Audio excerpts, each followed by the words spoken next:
बड़े भाई राम की आज्ञानुसार लक्ष्मण गुरु वशिष्ठ के पुत्र सुयज्ञ को अपने साथ ले आए। राम और सीता ने अत्यंत श्रद्धा के साथ उनकी प्रदक्षिणा की।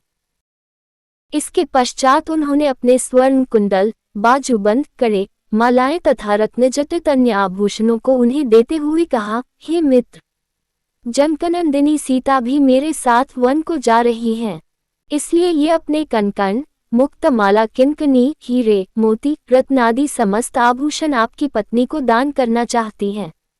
आप इन आभूषणों को सीता की ओर से उन्हें आदर तथा नम्रता के साथ समर्पित कर देना। मेरी यह स्वर्णजटित शया अब मेरे लिए किसी काम का नहीं है, अतः इसे भी आप ले जाइए।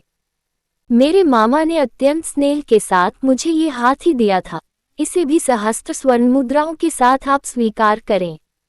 राम के वनगमन के विषय में ज्ञात होने पर सुयज्ञ के नेत्रों अश्रु भर आए। सजल नेत्रों के साथ राम के द्वारा प्रदान की गई वस्तुओं को उन्होंने ग्रहण किया और आशीर्वाद दिया, हे राम, तुम चिरजीवी हो, तुम्हारा 14 वर्ष का वनवास तुम्हारे लिए निष्कंटक और कीर्तिदायक हो। वनवास की अवधि समाप्त होने पर लौटने पर तुम्हें अयोध्या का राज्य पुनः प्राप्त हो। इस प्रकार आशीर्वाद देकर गुरु पुत्र सुयज्ञ विदा हुए। उसके बाद राम ने अपने सेवकों को, जो कि राम के वनवास से दुखी होकर रो रहे थे, बहुत सारा धन दान में दिया और सांत्वना देते हुए बोले, तुम लोग यहीं रहकर महाराज, माता कौशल्या, सुमित्रा, कैकेयी, भरत, शत्रुघ्न एवं अन्य गुरुजनों की तनमन लगाकर सेवा करना।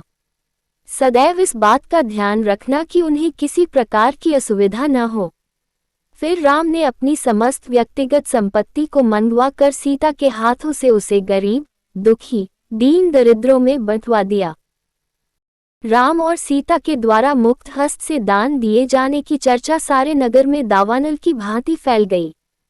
उन दिनों अयोध्या के समीपवर्ती एक ग्राम में गर्ग गोत्री त्रिजटा नामक एक तपस्वी ब्राह्मण निवास करता था।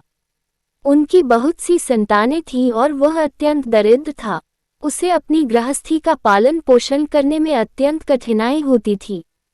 राम के द्वारा किए जाने वाले दान की चर्चा सुनकर उसकी पत्नी ने उनसे से कहा, हे स्वामी, आपको भी ज्ञात हुआ होगा कि अयोध्या के ज्येष्ठ राजकुमार श्री रामचंद्र जी अपना सर्वस्व दान में वितरित कर रहे हैं।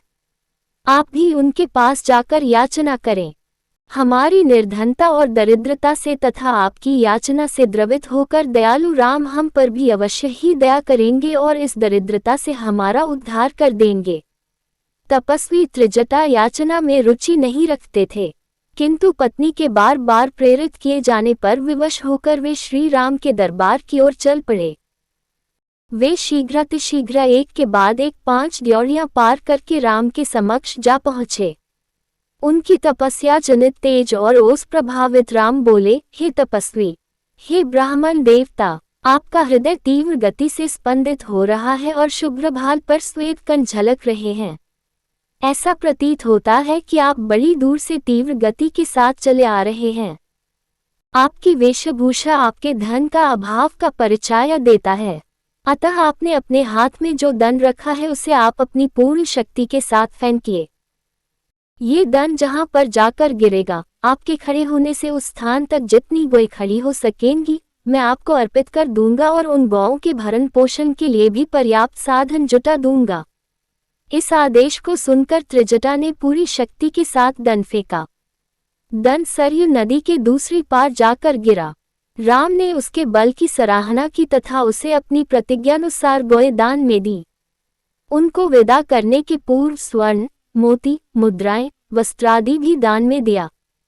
इस प्रकार अपनी असंख्य धनराशि का दान कर सबको संतुष्ट करने के पश्चात वे सीता और लक्ष्मण के साथ पिता के दर्शनों के लिए चले गए।